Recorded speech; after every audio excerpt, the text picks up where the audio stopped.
All right, so I'm going. Alright, Shalom. First and foremost, we give all praises and glory to Yahweh, Hashem, Yahushua, Hashem, Kakadash. give honors to the apostles GMS Col and shalom to the faithful men. As always, continue doing the work of the Lord. Alright, Lord willing. Alright, we continuing on, the Bible series. Now we on to, because what was the last one we did? I can't think right now. We went over the Babylonian captivity, how we got the Judah.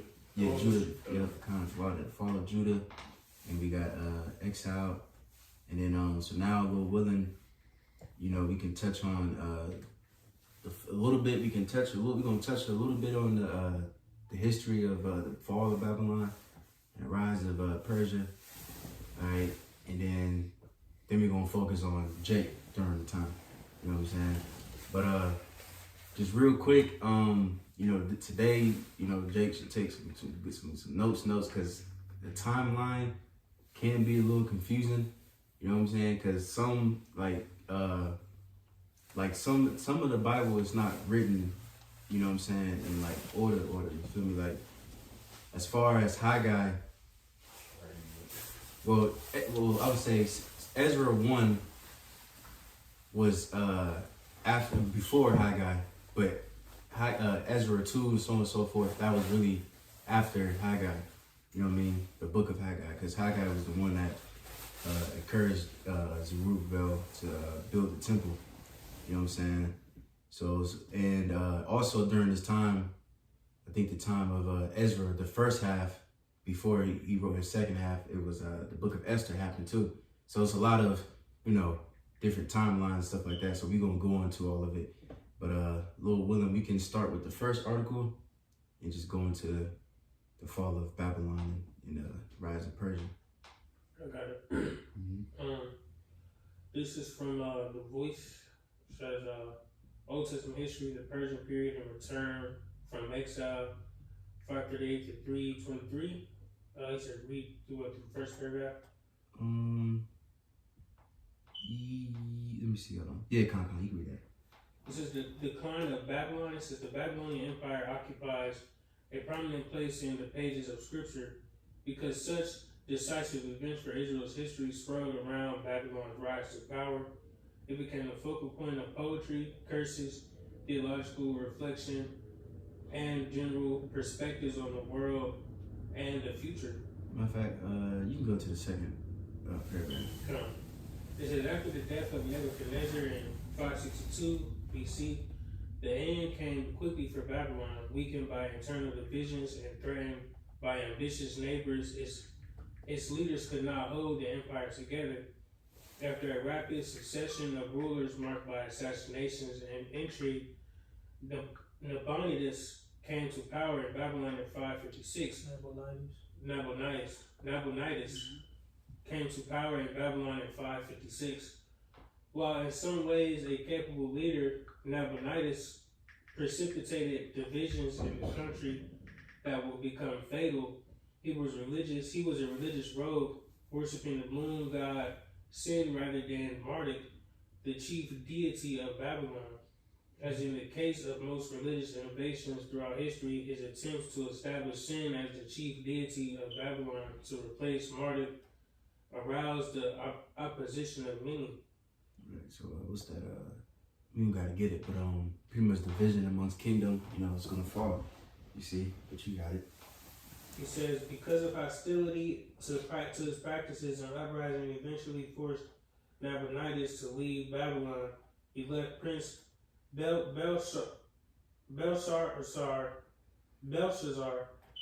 in charge of most of the affairs of state and established a headquarters in Tima in the Arabian desert. Right, real quick, it says right there, that's the Daniel 5. Daniel 5, more than 2. Kind of. You got something you want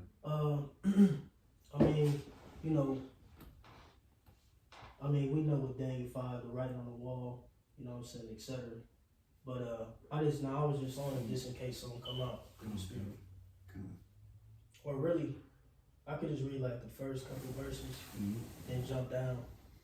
Real quick, Daniel 5, at the top it says, Belshazzar the king made a great feast to 1,000 of his lords and drank wine before the 1,000. Right, so at this time, of course, he was empowered.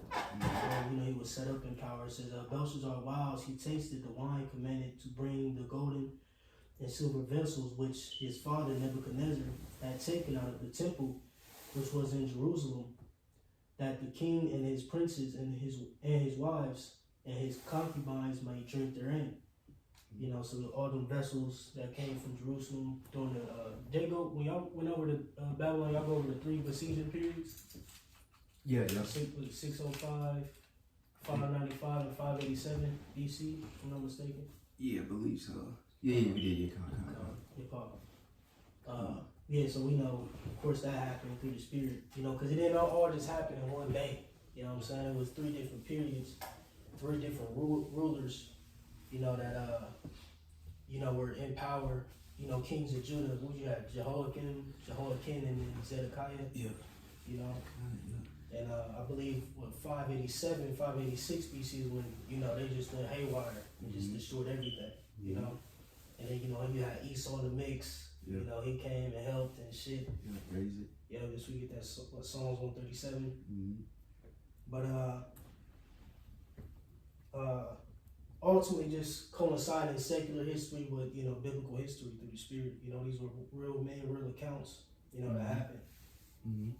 I can jump down to 29.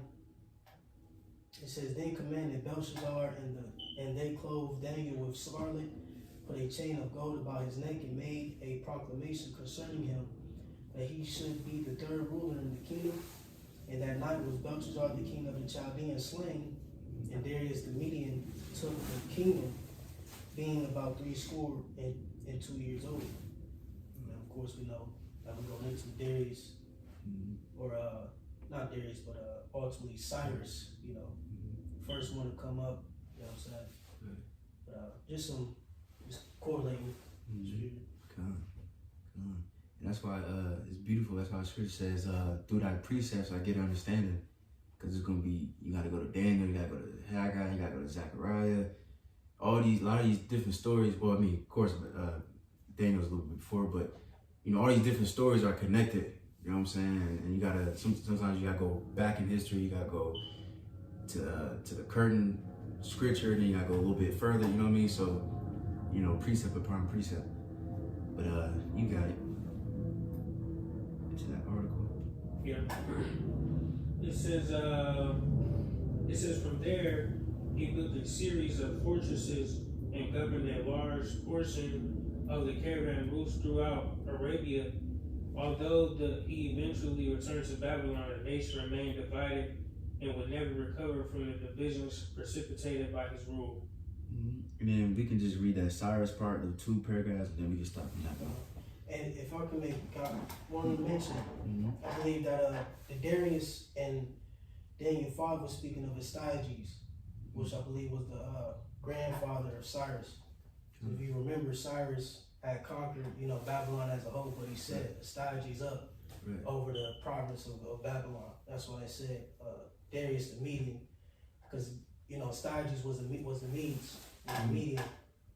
And it says took the kingdom, being about 62 years old, so he was an older man, because he was already the king of the Medes at that time. Beautiful. You got it. It says Cyrus and the rise of Persia. Just as Babylon was weakened by internal dissension, a new threat emerged on the scene of world history. Cyrus the Persian had managed to unify warring tribes by 550 BC, had conquered the Median Empire. With the Medes and Persia now united, Cyrus launched an ambitious campaign to expand his holdings to the west. Right, and real quick, it's beautiful too, because of course y'all went through that Daniel, going into the different rulerships that's going to rule. You know what I'm saying? So it's beautiful. Like I always say, man, it's just beautiful. It's knowing that the Lord controlled all this. Had this kingdom ruled and come down, and then other one come up. You know what I'm saying? It's interesting. But precept, real quick. I love the history, bro. It's like Proverbs 21, at the top it says the king's heart is in the hand of Yahweh. As the rivers of water, he turneth it whithersoever he will. Spirit meaning the brother, just going over that a little bit yesterday, but yeah, kind of like the elder Romain mentioned. That the Lord is in control of all these things, man. Setting up rulers, taking out rulers, weakening nations, so on and so forth. Something quick. You got it. It says, in spite of the Babylonian alliance with Egypt, Cyrus drove around the northern edges of Babylonian territory and pushed through Asia Minor to the Aegean Sea, shifting those areas from Babylonian to Persian control. Cyrus then returned to campaign. Hold on, can you read that last part back? Salaki. Where I started? Or? What do you talking about, the route he took? It says, in spite of a Babylonian alliance with Egypt, Cyrus drove around the northern edges of Babylonian territory and pushed through Asia Minor to the Aegean Sea, shifting those areas from Babylonian to Persian control. Cyrus then returned to campaign to the east and south, and within a few years left Babylon surrounded and helpless. The end of Babylon came in no great battle, almost without a murmur. The Babylonians were so disaffected by the policies of Nabonidus that they had little will to fight.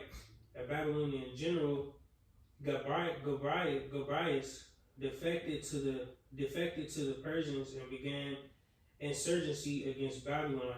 Right, and real quick, it says they had a little fight, right? And that proves right there, the apostles was going to that, because you go in that, what's that, Jeremiah says Babylon shall burn and never be inhabited. A lot of these prophecies are double fold.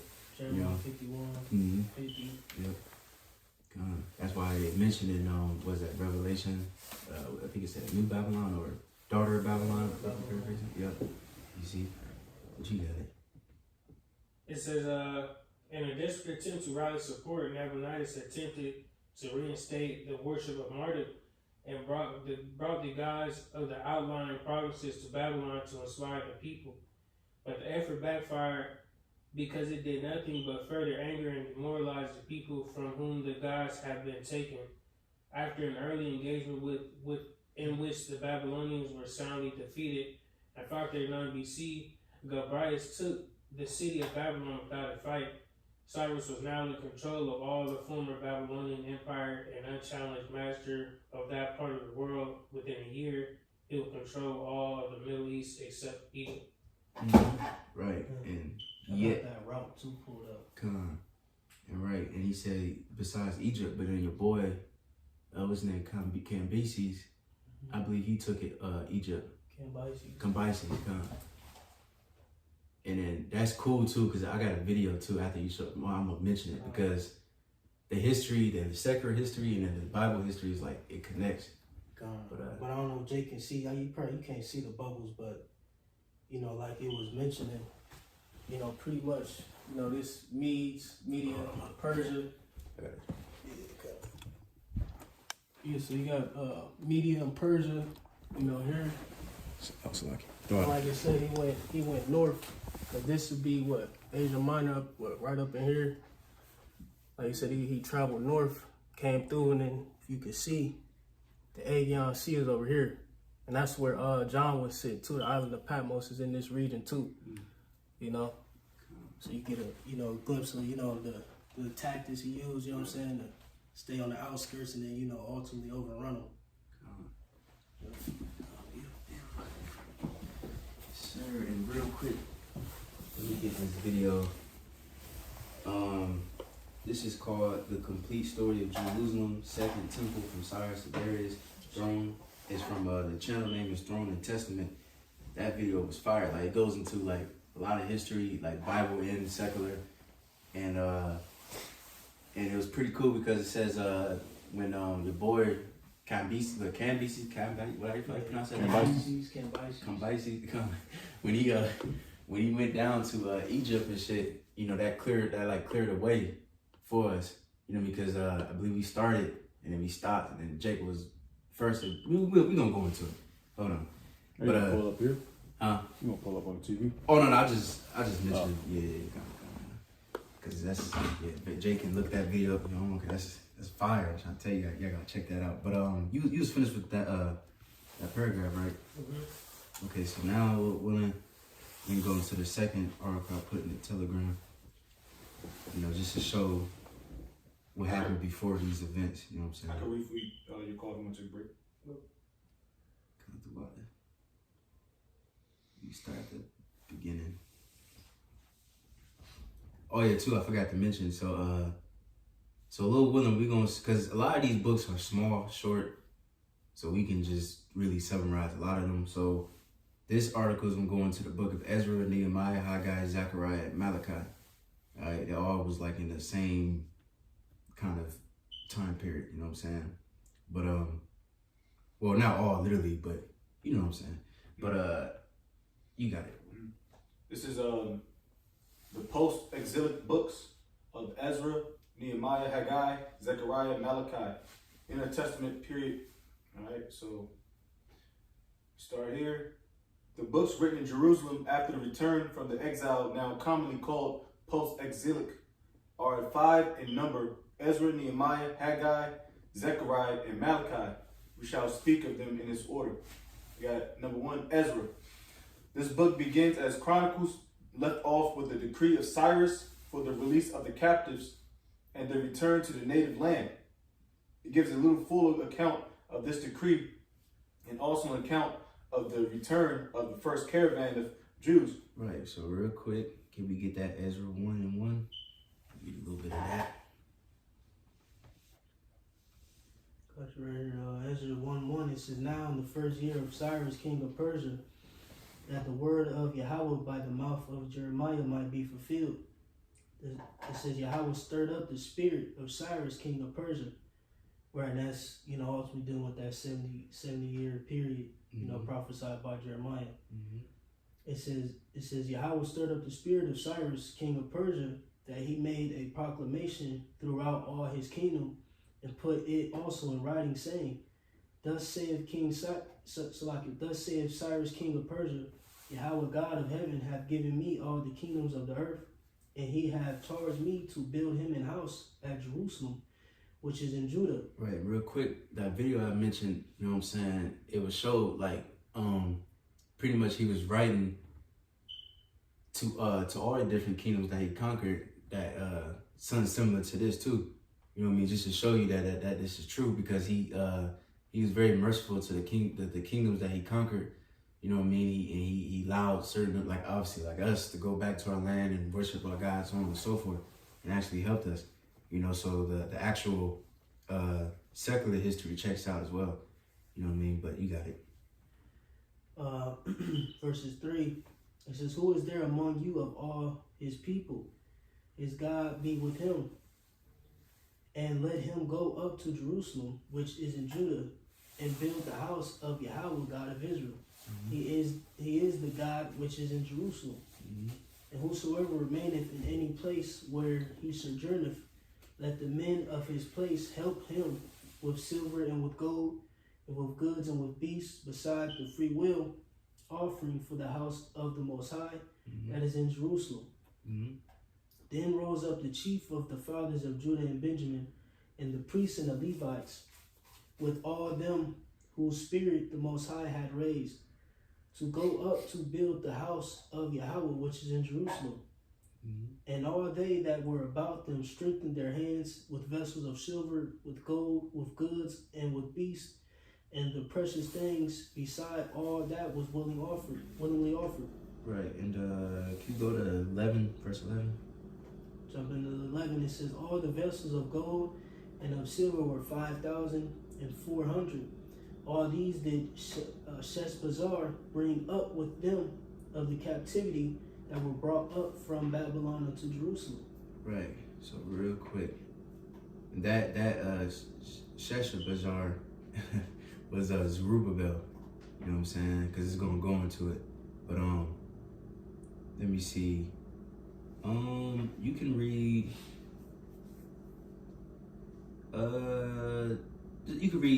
Ezra 2:1 and 2, and then we can go back to the article. Kind of says, now these are the children of the province that went up out of the captivity of those which had been carried away, whom Nebuchadnezzar, the king of Babylon, had carried away unto Babylon, and came again unto Jerusalem and Judah.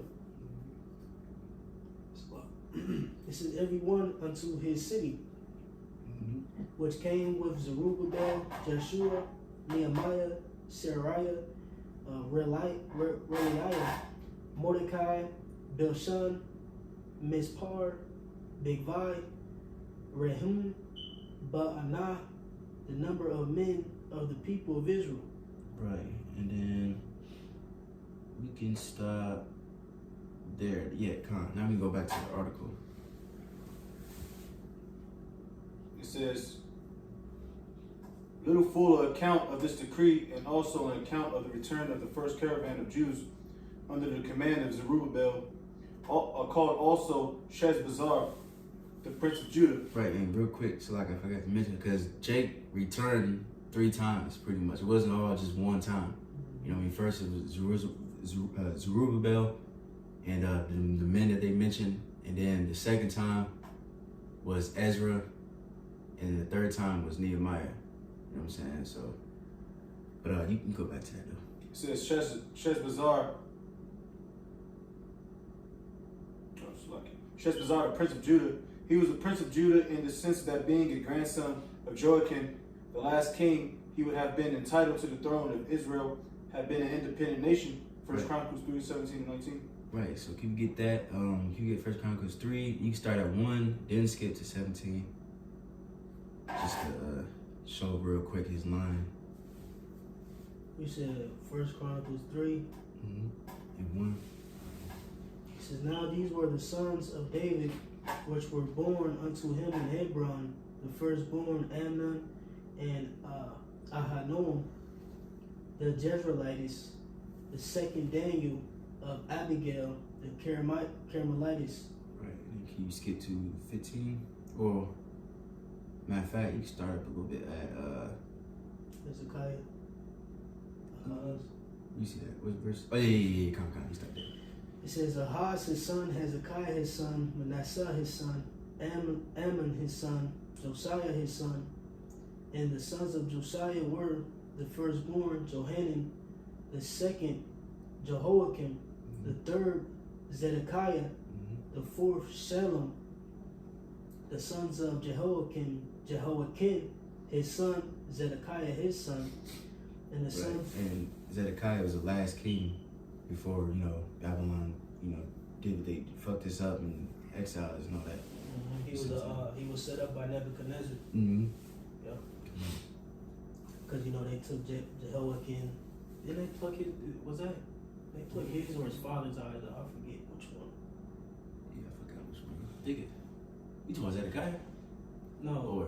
Was it Jehoiakim or Jehoiakim who got their eyes plucked out? Let me see. I forget. Let me double check. I think it's in maybe in 1 Kings 24.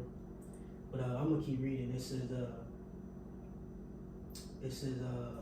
and the sons of Jehoiakim, Esir, Salathiel, his son, Malcharim, also Pedaiah and Shenazar, Jechemiah, Hashemah, and Zedabiah.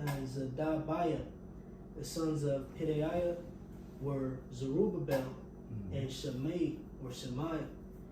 And the sons of Zerubbabel, Meshullam and Hananiah, and Shelomith, their sister. Right, so right there, that's Zerubbabel, he's the line of David.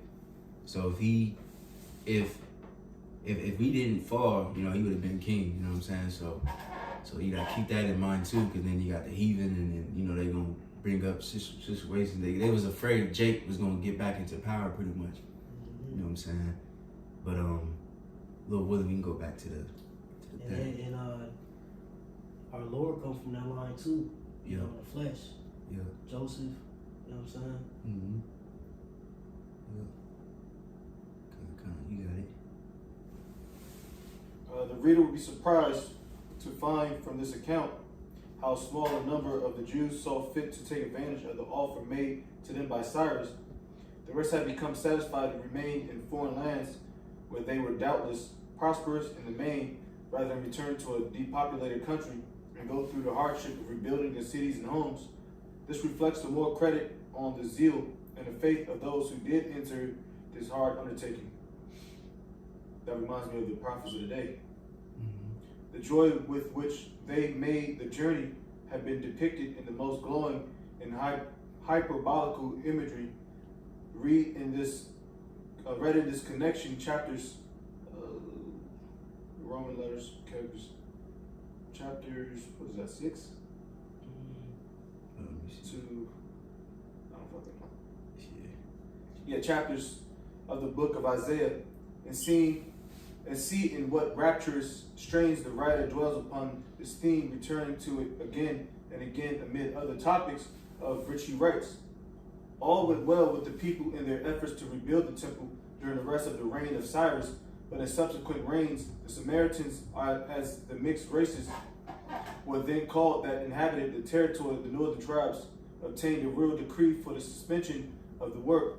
And it was not till the second year of the reign of Darius that the work was renewed. Then 2 prophets, Haggai and Zechariah, encouraged the people to renew the work, and they did so without waiting to hear from the king.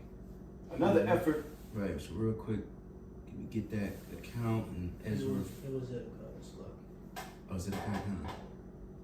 Can we get that Ezra 4 and 1?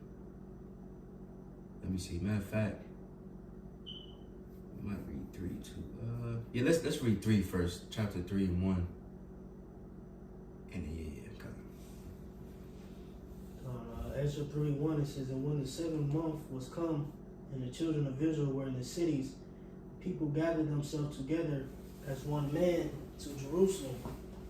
Then stood up Jeshua, the son of Jozadak, and his brother and the priest, and Zerubbabel, the son of Shealtiel, and his brethren, and builded the altar of the Most High of Israel, or the God of Israel, to offer burnt offerings thereon, as it is written in the law of Moses, the man of the Most High.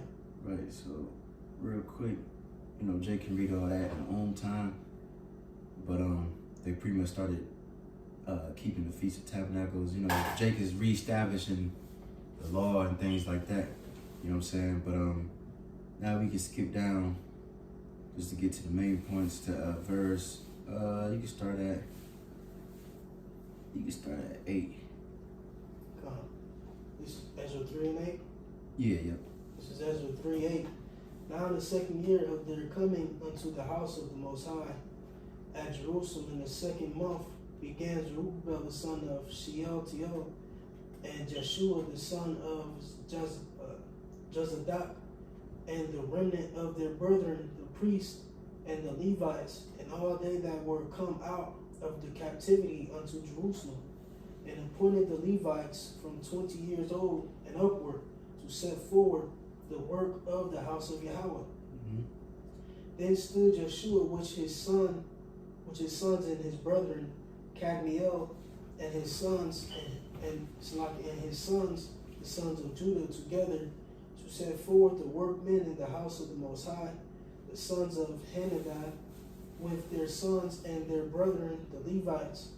And when the builders laid the foundation of the temple of Yahweh, they set the priests in their apparel with trumpets, and the Levites, the sons of Asaph, with cymbals to praise Yahweh after ordinance of David, king of Israel.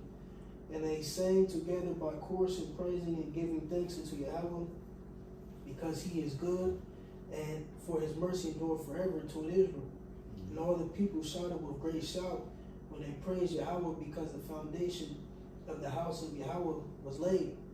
But many of the priests and the Levites and the true fathers, who were ancient men that had seen the first house, when the foundation of this house was laid before their eyes, wept with a loud voice, and many shouted aloud for joy, so that the people could not discern the right. That's crazy. Mm-hmm. Like, you gotta think they was young children or however old, watching the temple be destroyed, and then seeing the temple be rebuilt. I believe this same account is in is it Second Measures or First Measures? I'm not for sure about the rebuilding of the temple. I think maybe First Measures. But continuing on, it says, but many priests and Levites and the chief of the fathers who were ancient men that had seen the first house, when the foundation of this house was laid before their eyes, wept with a loud voice, and many shouted aloud for joy, so that the people could not discern the noise of the shout of joy from the noise of weeping of the people, for the people shouted with a loud shout, and the noise was heard afar off. Right, so now we got now. I believe it was them heathen in Samaria heard. Yeah. They heard. Yeah. They was shouting so loud. They heard. They was sorry. What the fuck? Yeah. That chapter 4. Come on. You know. Let me keep going. Chapter 4. Yeah. Come on. Yeah, Ezra Jake, 4. Yeah, Jake got the what's it called? The foundation. Mm-hmm. The altar. First they built to the altar, and then they built the foundation. And now I'm about to go to chapter 4. Come on. So let me get back to it. Thinking about this precept, but keep going. Ezra 4:1. It says, now when the adversaries of Judah and Benjamin heard that the children of the captivity builded the temple unto Yahweh, God of Israel, then they came to Zerubbabel and to the chief of the fathers and said unto them, let us build with you, for we seek your God as ye do. And we do sacrifice unto him since the days of Ashuradan, king of Ashur. Yeah, the Assyrians. Yep. Because remember, they was getting fucked up. This is connected to the when they got lions, right? Yeah, the laws, and then because the heathen was getting fucked up by lions, and then they had priests come and teach them the law. So that's why Samaritans think, even with the woman in the well, you know, we worship our fathers in the mountain, whatever. They had a holy mountain or something, you know what I'm saying? But so they thought they was pretty much one of us type shit, but because they was taught the law. But no, you know, you was heathen brought by the Assyrians and put into that land after the northern tribe was kicked out. You know what I'm saying? And it's crazy too, because I was reading this other article, and the dude broke it down. I got, you know, obviously some Christian dude, and he was saying that those were Israelites, but they wasn't. You know, those heathens that was brought into the land. You still had some, right. some, right. but we know that a lot of them was transported, you know what I'm saying, to Syria. Right. You know, that's documented. Right. Because then you got the story of like Jeremiah, you know what I'm saying, where Jake, that was still in like Jerusalem and stuff like that, the poor of the land, they was what's it called? They was complaining because they thought they had the right because they was there the whole time. You know what I mean? And then Jeremiah cussed their ass out. And that's when they try to go to Egypt, and you know, that's a whole different story. You know, when we get to Jeremiah, we can get into that. But anyways, you got it. Damn, so I'm trying to find this other account. It's in second Ezra, not church. But we keep going. It says Ezra 4:3. It says, but Zerubbabel and Jeshua and the rest of the chief of the fathers of Israel said unto them, ye have nothing to do with us to build an house unto our God, but we ourselves together will build unto Yahweh God of Israel, as King Cyrus the king of Persia hath commanded us. It's like, I go to show you that they was heathen. Yeah. Because he knew, like, nah, because it let it have been northern tribes. You know what I'm saying? I mean, you know, you would think they may have let them, you know what I'm saying? Like, you know what I'm saying? Mm-hmm. But they knew the history too. Like, it's a lot of heathen, it's all heathen up there. You know what I'm saying? Yeah. In Samaria, etc. Right. You going? Yeah, you can go a little bit more, but just add to your point, because then if that was the case that these guys right here specifically are Israelites, then Haggai and Zechariah, so on and so forth, they would have cussed them out too. Like, what you doing? Because you got the book of Haggai, which we're gonna go into in a minute. And he was telling Jake, Zerubbabel, and so on and so forth, like, hey, what y'all doing? Like, y'all over here building your own house, you supposed to be building a temple. You know what I'm saying? So if that was the case, if those was Israelites too, he would have cussed their ass out too. You know? But you got it. It reads, verse 5, verse 4, it says, then the people of the land weakened the hands of the people of Judah and troubled them in building. and hired counselors against them to frustrate their purpose all the days of Cyrus, king of Persia, even until the reign of Darius, king of Persia. Right. See, because then you got Cyrus, and then what's the boy's name? Cambyses the second. God, yep. Because I believe his grandfather, Cyrus's father, was Cambyses the first. God, yep. And then after that, you got Darius the first. Yep. And then, so it got halted till then, but you got it. Verses 6. Or, let me see. Yeah, that, because this Ahasuerus right here is speaking of, I think that's Cambyses, if I'm not mistaken.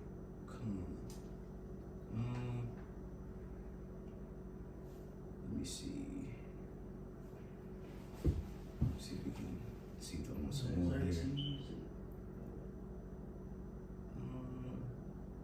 We could probably go back to the article. So like I just I don't want to miss nothing.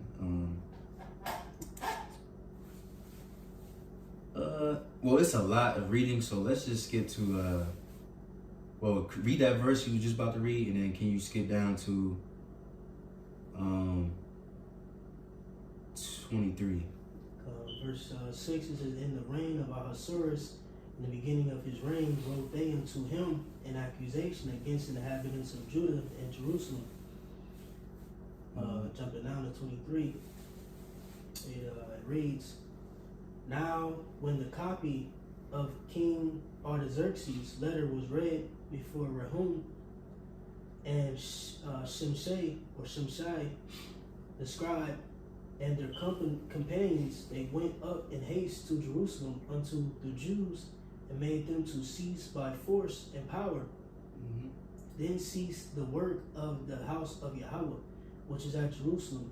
So it ceased unto the second year of the reign of Darius, king of Persia. So now we can go back to the article.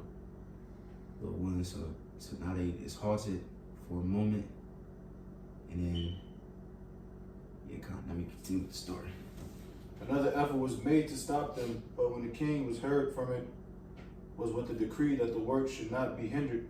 The account of these proceedings in chapter 1, verse 1 to 4 is full of interest and instruction. The time from the return till the completion of the temple was 21 years, as is known from the intervening reigns of the Persian kings. Between the 6th and 7th chapters of Ezra, there is a gap of time for 57 years, extended from the 6th year of Darius to the 7th year of Artaxerxes, Ezra 6-15 and 7-8. In the interval, Xerxes had reigned and made his famous expedition into Greece, and the events of the book of Esther had taken place. Why Ezra leaves it blank is not known, but perhaps on account of the troublous character of the times, he had nothing special to record that was not already written in Esther. This book marks the division between the very distinct parts of the book of Ezra. The first 6 chapters given the history of the caravan which returned under Zerubbabel until they had completed the temple, while the second part gives the personal labors of Ezra.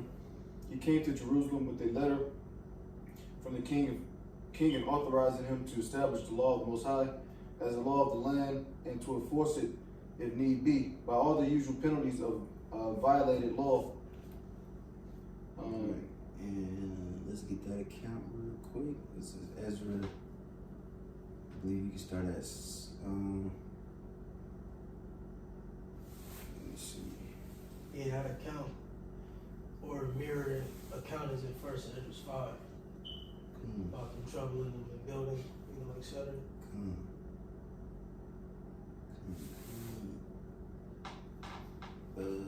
Right, so like if I can read it real quick. First Ezra 5, and I'm gonna start at 63. It says also the priests and the Levites and the chief of First Ezra 5:63. It says also the priests and the Levites and of the chief of their families, the ancients who had seen the former house, came to the building of this with weeping and great crying, with many with trumpets and joy shouted with loud voice. insomuch that the trumpets might not be heard for the weeping of the people. Yet the multitude sounded marvelously, so that it was heard afar off. Wherefore, when the enemies of the tribe of Judah and Benjamin heard it, they came to know that the noise of trumpets should mean, and they perceived that they, it's like it says, and they perceived that they that were of the captivity did build the temple unto Yahweh God of Israel. You know, just furthering the point. You know what I'm saying? Mm-hmm. Like I said, in Ezra called them the adversaries. You know, here they called them, you know, the enemies. So they heard it, and they already knew what was happening. You know, they was rejoicing in something. So they, you know, being nosy and shit, want to be a part of that. And this goes to show you ultimately dealing with, you know, Genesis and all them niggas that the heathen ain't got no part of what we doing. Right. Us, you know, if you look at it in the spirit, we building what, the third temple. Mm-hmm. You know what I'm saying? Mm-hmm. You look at it in the spirit, you know, of course it's a spiritual third temple. They ain't about to be a part of this new building, bro. They ain't have they ain't have no dealings with us building. You know what I'm saying? Mm-hmm. You know, playing. That's why they say they'd rather stay in under rulership of Cyrus instead of going back to the land and build up the temple. Come on. So Lord willing, let's go to Ezra 5:1. Let's just read the first verse, then after that go to Ezra 6. Ezra 5:1. It says, then the prophets Haggai the prophet and Zechariah the son of Iddo prophesied unto the Jews that were in Judah and Jerusalem in the name of the Most High, God of Israel, even unto them. Then rose up Zerubbabel the son of Shealtiel and Joshua the son of Jozadak, and began to build the house of the Most High, which is at Jerusalem. And with them were the prophets of the Most High helping them. Right, which we're going to touch a little bit. We're going to go back in history in a minute. But, so see what I'm saying? So then, Ezra 6, that's when Ezra went back. You know what I'm saying? All that was before Ezra, you know what I'm saying, technically. But now we can go to Ezra 6:1, and then we're going to skip around a little bit. Ezra 6:1. Mm-hmm. Ezra 6:1, it says, then Darius the king made a decree, and search was made in the house of the rolls, where the treasures were laid up in Babylon. And there was found in Achametha in the palace that is in the province of the Medes, a roll, and therein was a record thus written. Right.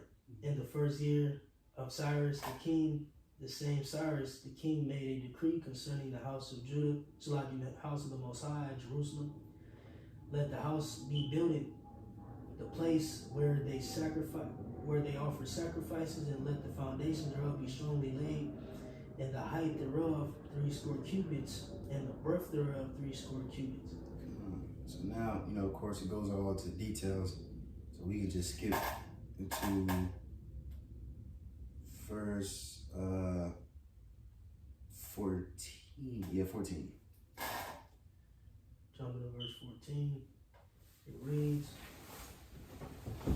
and the elders of the Jews built it, and they prospered through the prophesying of Haggai, the prophet, and Zechariah the son of Iddo, and they built it and finished it according to the commandment of the Most High, God of Israel, and according to the commandment of Cyrus and Darius and Artaxerxes, king of Persia.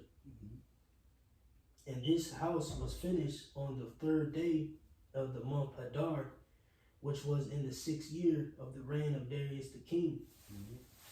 And the children of Israel, the priests and the Levites, and the rest of the children of the captivity kept the dedication of this house of the God with joy, or of the Most High with joy. Right.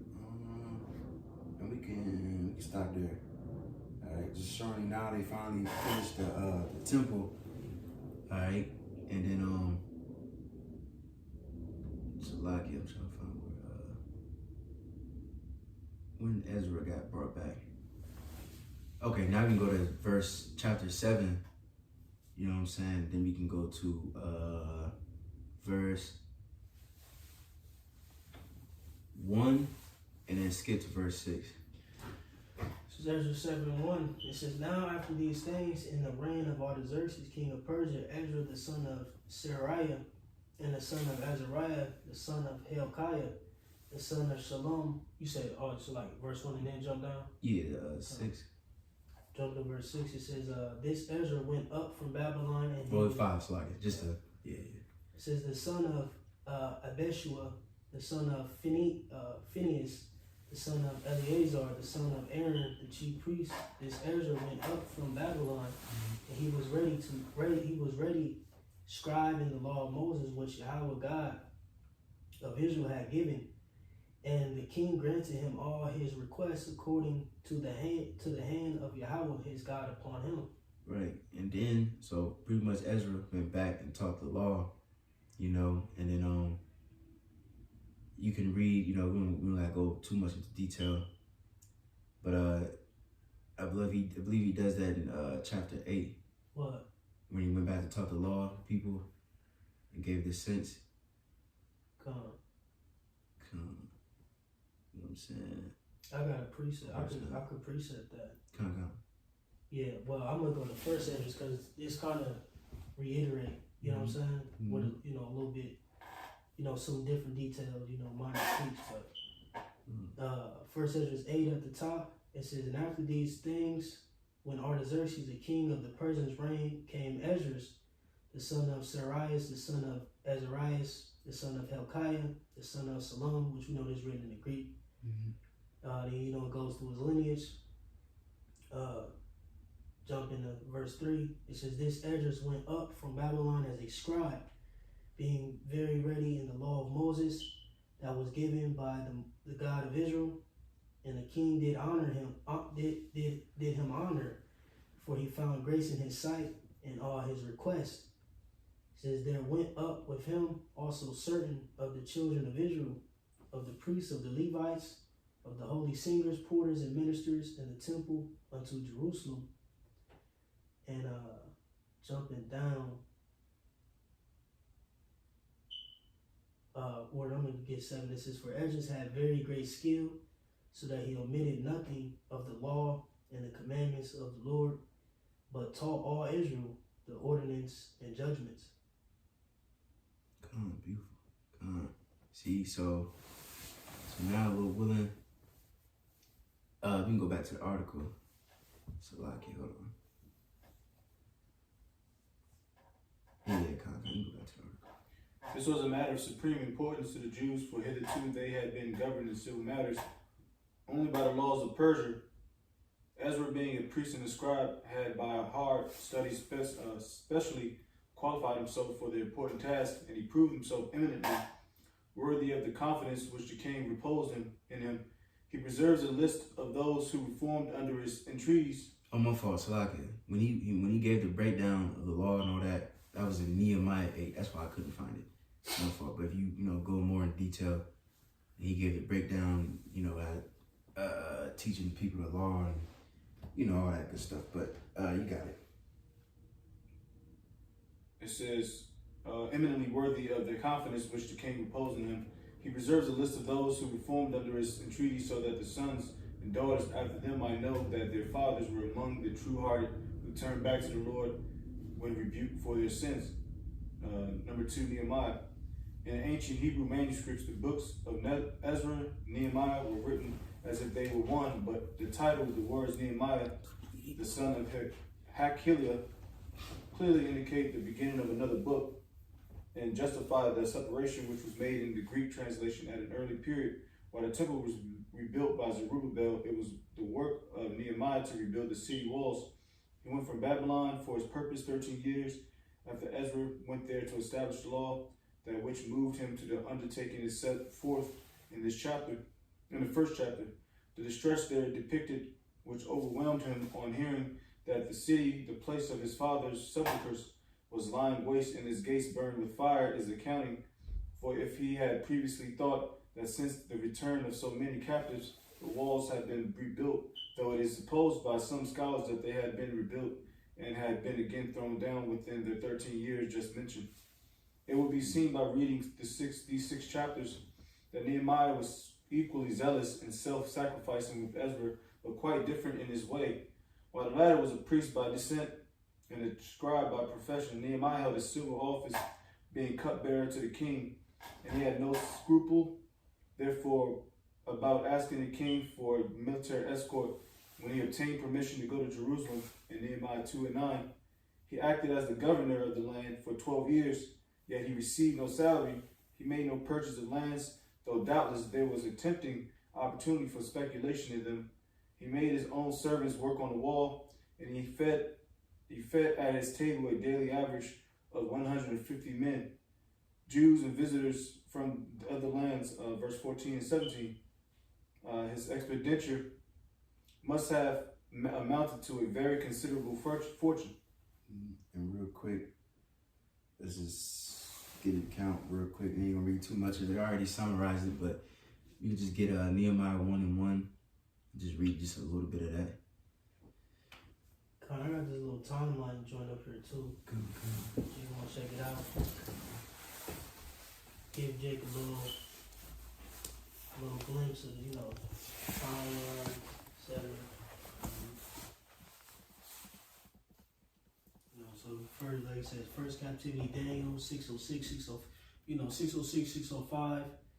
Then you had 597, the second captivity or the second besieging, 586, the temple completely destroyed. My fault. I also say Ezekiel too. Because Ezekiel was in Babylon. What's that land? That's not with a C, I forget. He was on the plains or something. Then you see 539. I believe that's when Cyrus, Babylon falls. Cyrus comes up in power. 536, the first return, dealing with Zerubbabel, just went over. 538. Okay, temple foundations laid, Haggai, Zechariah, so on and so forth. And 520, temple restored. All right, and it was finished. And roughly 516, 515. Was it Darius II at that time, if I'm not mistaken? And then it goes into Ezra, coming back on Artaxerxes or Xerxes. And now we in Nehemiah, you start rebuilding the walls, correct? Yeah. Yeah. Then they say, then it's the fuck shit they do. They say 400 years of silence. Yeah. That's bullshit. Yeah. That's, you know what I'm saying? Oh, yeah. That's when Jake went to the Greek captivity. Yeah, the Grecian captivity. Yeah. That's that links up with the Apocrypha. Exactly. Yeah. Maccabees, etc. Yeah. First and second Mac. Yeah. But I just wanted to show that. Yes, sir. Nehemiah. Nehemiah 1:1, right? Mm-hmm. Said the word of Nehemiah, the son of Hakaliah, and it came to pass in the month of Chislev in the 20th year, as I was in Shushan the palace, that Hanani, one of my brethren, came, he and certain men of Judah. Then I asked him concerning the Jews that had escaped, which were left of the captivity, and concerning Jerusalem. Right. And real quick, it's a long read. I ain't trying to spend too much time on that, but it already summarized in the article. He mourned, and he pretty much sought to go back to build the walls, which we can read real quick in Nehemiah 2, and you can start at 8 or 7. Nehemiah 2 verse 7 said, Moreover, I said unto the king, if it please the king, let letters be given me to the governors beyond the river, that they may convey me over till I come into Judah. And a letter unto Asaph, the keeper of the king's forest, that he may give me timber to make beams for the gates of the palace which appertain to the house, and for the wall of the city, and for the house that I shall enter into. And the king granted me according to the good hand of my power upon me. Right, and then we can stop there just to show, his importance. And then he went back to the land, built it up, and we'll go back to the article. So finish. It says, The other 7 chapters of the book are occupied with some details of Nehemiah's government of the people after the completion of the walls. At the end of his leave of absence from the king, he came back to Babylon, and after certain days, he came again to Jerusalem. Nehemiah chapter 2 and 6, chapter 13 to 6 to 7. During his absence, intermarriages with the heathen had again sprung up, and other abuses crept in. The narrative closes without a hint as to the subsequent life or death of either Nehemiah or Ezra, and thus ends the history contained in the Old Testament. Right, and then what was that? We don't gotta get it, but Nehemiah 13, he went back. Jake was It's already going on. right. Worship, the children couldn't barely speak Hebrew. Mm-hmm. You know what I'm saying? Some nigga had his he had his own little court in the temple. He had to kick his shit out. The Levites wasn't getting what they deserved, so on and so forth. So he was just cussing Jake out, pulling Jake's hair out.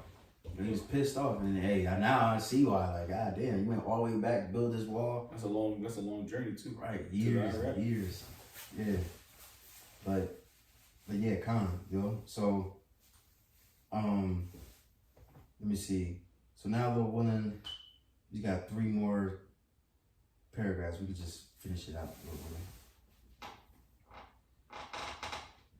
To me? Yeah, yep. The Haggai. Oh, you don't go on just up to Haggai? Mm-hmm. All right, this is Haggai number 3. In this little book, we are taken back in time, the 2nd year of Darius, and the 1st day of the 6th month of that year, Haggai 1:1. There had been a failure of crops in the land, and the prophet came to Zerubbabel and Joshua the priest with the word of the Lord, telling them that it was because the people had been building good houses for themselves and neglecting to build the Lord's house. The result was that these men and the people were aroused and began the work anew on the 24th day of the same month. This was before the issuing of the decree of Darius, giving them permission to renew the building. Haggai 6:1-5. Having the Lord's permission and command, they went to work without waiting for that of the king. This much is set forth in the 1st chapter. About a month later, So like real quick, let's just get the first verse real quick. Oh, Haggai 1.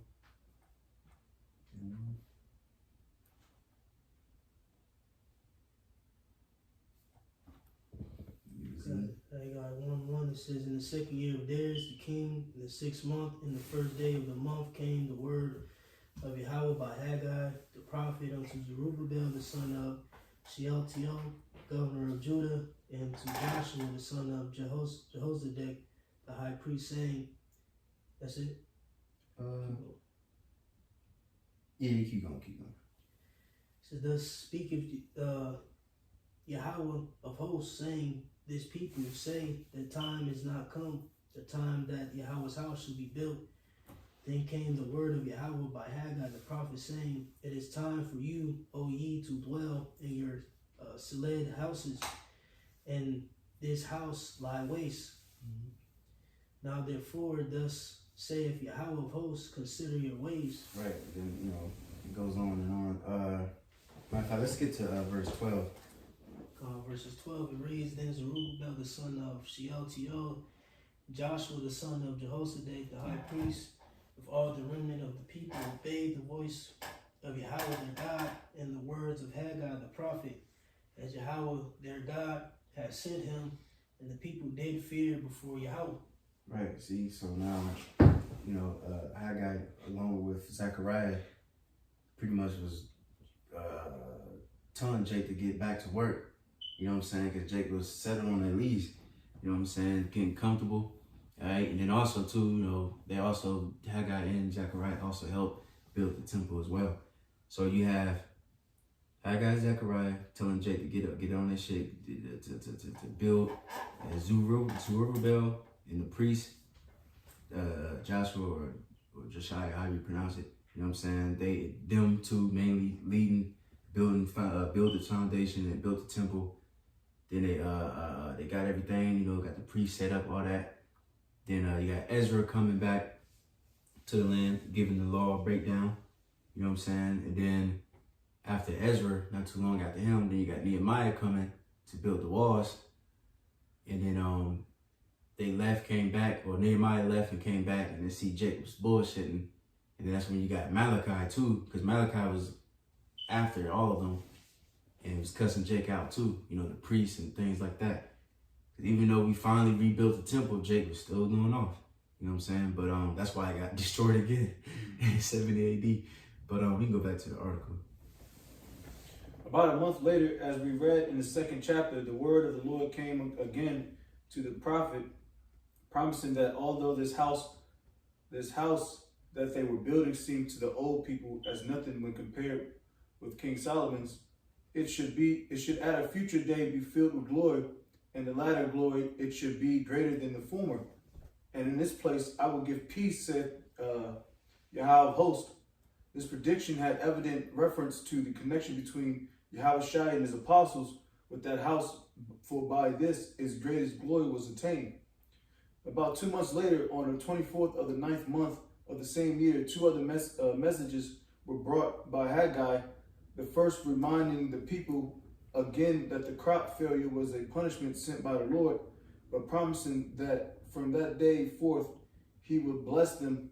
The second was a personal message to Zerubbabel, promising him that while the Heavenly Father was going to overthrow all the nations and kingdoms, he would take him and make him a signet, as Zerubbabel was a lineal ancestor of our Lord Yahushua. This seemed to be an allusion to the high honor conferred on him and making him such. From this we see that the 5 brief messages which were sent by the Most High through this prophet were all delivered within the space of 3 months, and were all intended to encourage the people in the arduous labor of rebuilding the temple. Where you at? So I'm on Zechariah right now. I finished the whole Nehemiah. Okay, come on, you got it. Number 4, Zechariah. While Haggai began his prophesying in the 6th month of the 2nd year of Darius and closed it in the 9th month, Zechariah began in the 8th month of the same year. His first message was a very brief one, exhorting the people not be as the fathers have been, to whom the former prophets had spoken, but to take warning from the fate that befell them. Here is found that well-known and beautiful passage, your fathers were, where are they? The prophets, do they live forever? Zechariah 1:1-6. Right, let's just read Zechariah 1. Just read a couple verses just to, get the little count. Zechariah 1. This is in the 8th month, in the 2nd year of Darius, came the word of Yahweh unto Zechariah, the son of Berechiah, the son of Iddo, the prophet, saying, Yahweh hath been sore displeased with your fathers. Therefore say thou unto them, thus saith Yahweh of hosts, turn ye unto me, saith Yahweh of hosts, and I will turn unto you, saith Yahweh of hosts. Right, so once again, just to show that count, Jake was there, putting Jake in a place. Let me see if I need any more in here. Yeah, we can stop there and go back to the article.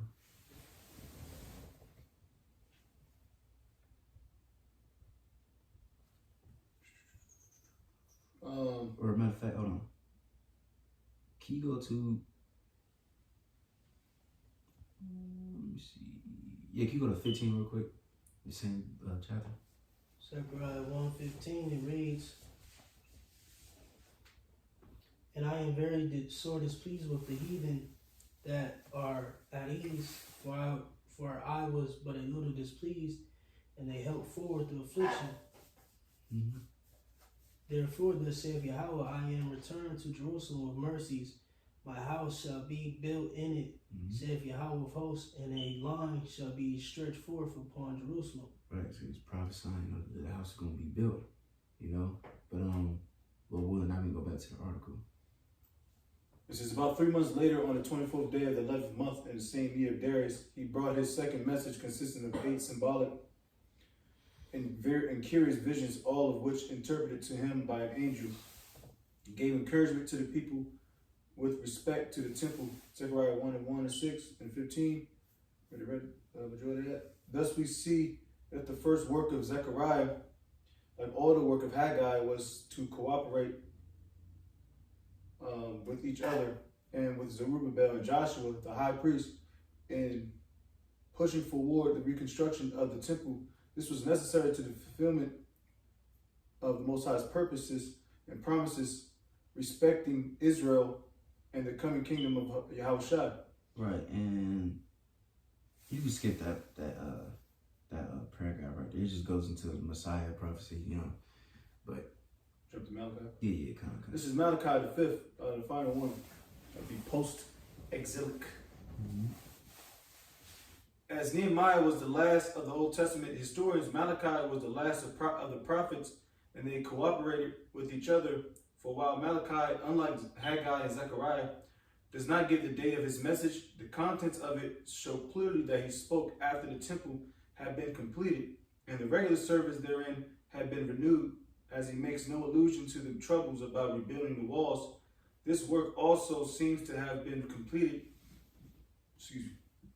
And he rebukes the people for intermarriage with the heathen. This agrees with the state of things when Nehemiah came the second time to Jerusalem and broke up that practice. The book has the form of a single discourse by the prophet. He begins with the fact that the Most High had loved Jacob and hated Esau, where the two brothers are put for the nations that sprang from them, and he predicts disaster yet to befall the latter. Malachi 1:1-5. He then rebukes the priests for treating with contempt the law of sacrifices, a corruption which grew out of their avarice. Malachi 1:6-11-14. He next predicts the coming of the Messiah to the temple and the work of purification and separation which he will execute. Malachi 2:17, Malachi 3:6. Turning back to his own time, he rebukes the people severely with withholding their tithes and offerings and for pretending that there was no profit in serving the Lord. Malachi 3:7-15. He predicts the final blessedness of those that feared the Lord and the destruction of those who feared him not. Malachi 3:16 and Malachi 4:3. As a most fitting close of the Old Testament, he looks back and says to the people, remember ye the law of Moses, my servant, which I commanded unto him in Horeb for all Israel, even statutes and judgments. And then he looks forward to the work of John the Baptist and says, behold, I will send you Elijah the prophet before the great and terrible day of the Lord come. And he shall turn the heart of the fathers to the children and the heart of the children to their fathers, lest I come and smite the earth with a curse. Right. And then, let me see. You can stop there because they just mentioned pretty much like the brother mentioned there was like a time where there's no history. Yeah. Then it mentions the Apocrypha, Josephus, Lord willing, we can touch on that later classes. But yeah, you see, Lord willing, that's pretty much the point. And then I had another article, but Jay can probably read that on her own time. It just pretty much summarized everything that we just said. You know what I mean? Something for that. Little AI real quick. Real quick.